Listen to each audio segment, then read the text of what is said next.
This video is sponsored by Squarespace. So basically, this nonprofit called BlackGirlGaming posted a tweet in which they were looking for content creators to hire. The issue, the company pointed out they had to be black. The controversy didn't really ignite though until an article posted on thatparkplace.com started going viral. It's titled, Forspoken consultant Black Girl Gamers appears to discriminate in their hiring practices while claiming they are being harassed. Now, this article is very biased, so we're going to take what they say with a grain of salt, but this is essentially what kind of blew up this controversy. The article goes into more detail showing the tweets and their follow-up reactions. Here's where my hot take comes in. Every hiring process ever has some level of bias. Have you ever worked a job where there would be someone who was incredibly unqualified but somehow never got fired? The boss man usually had a soft spot, or a hard spot, for this person and gave them an infinite amount of chances, whereas you would get launched to the chopping block in 2 seconds flat, or someone who was hired who didn't even major anywhere near the realm of what the job description required, but got it because they had connections, because I sure have. Not hot. Everyone has biases, just as human. I don't think anybody would have cared or noticed if the girls promoting Black Girl Gaming happened to be black. I really don't. But to be this blatant about it is just not how an organization should run. Speaking of organization, do you know what every company or organization needs to have? A website. And Squarespace is just the place. Also the sponsor of this video. Squarespace is an online website builder. If you're an artist, Squarespace is one of the best ways to set up an online portfolio. And that is why I use it. It's fully customizable, and I feel it really lets me express myself artistically. However, that can be overwhelming, so there's a huge amount of flexible website templates you can start with. You can build off of them and make them effective for any device. You can also make it work for you.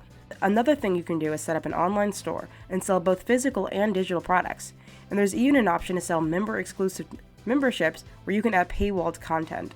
Check out squarespace.com for a free trial, and when you're ready to launch, go to squarespace.com/spooksy to save 10% off your first purchase of a website or domain.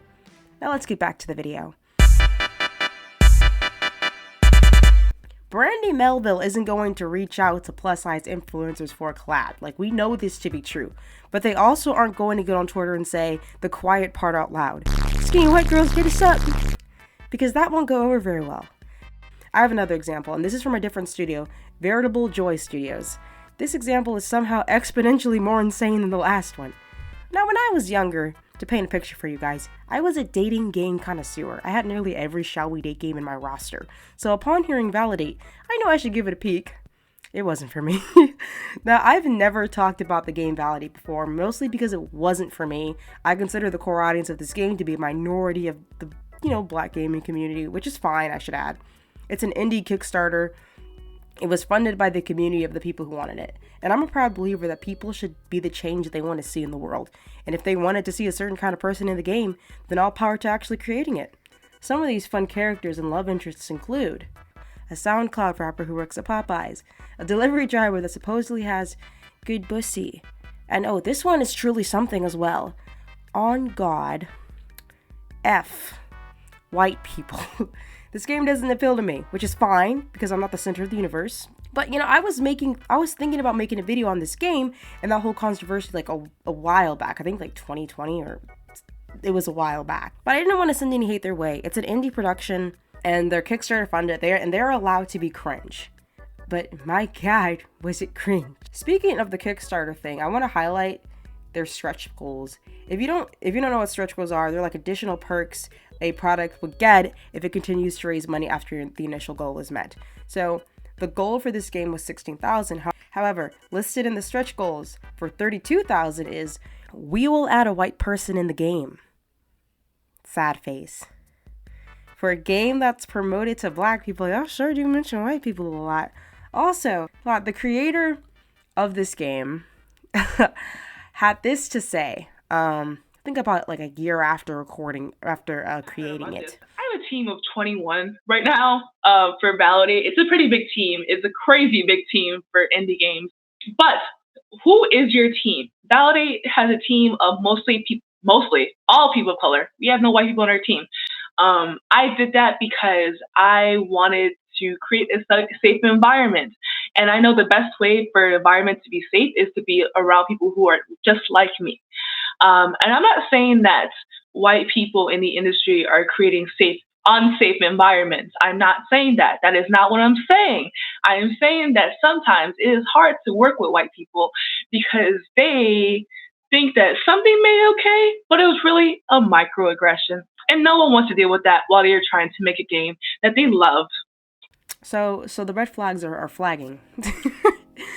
I only hire people who make me feel safe. Imagine if a white man said that, or a white woman said that. Like, now I hate the if the roles were reversed type of debate, because oftentimes the reversed roles are literally reality. But in cases like these, anyone who would say this will receive some level of backlash. Okay, like, let's talk about Tim Burton, for instance.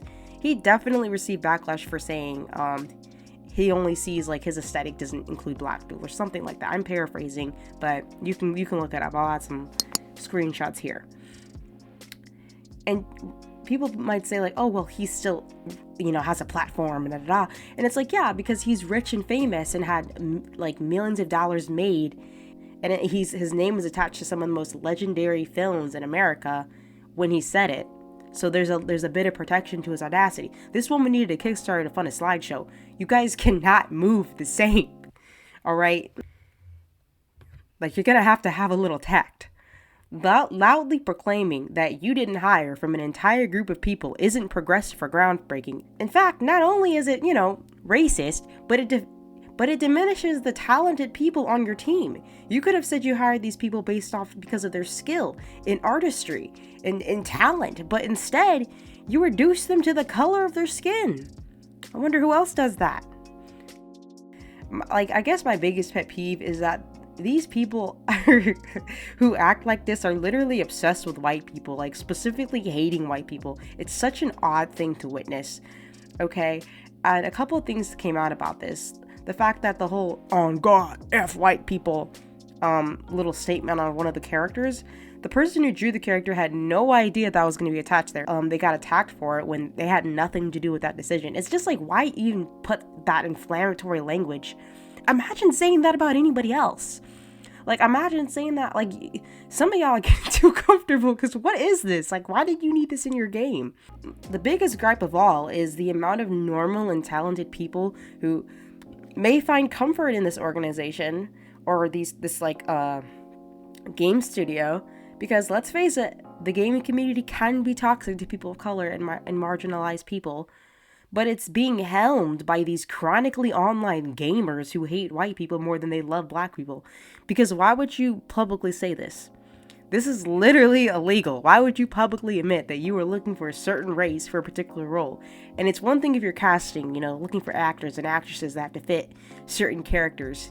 But that's not this. You have a case against you that you honestly could lose. Which is funny, because they are now threatening to sue the Park Place for publishing an article that quite literally shows every tweet they are referencing. Y'all aren't gonna win. Don't even waste the money.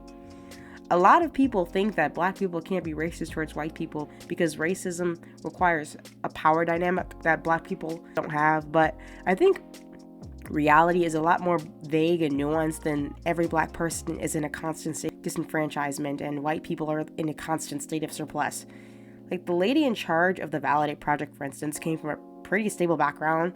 I mean, I looked at her LinkedIn. She went to college. She helped create a game. She's CEO of a company.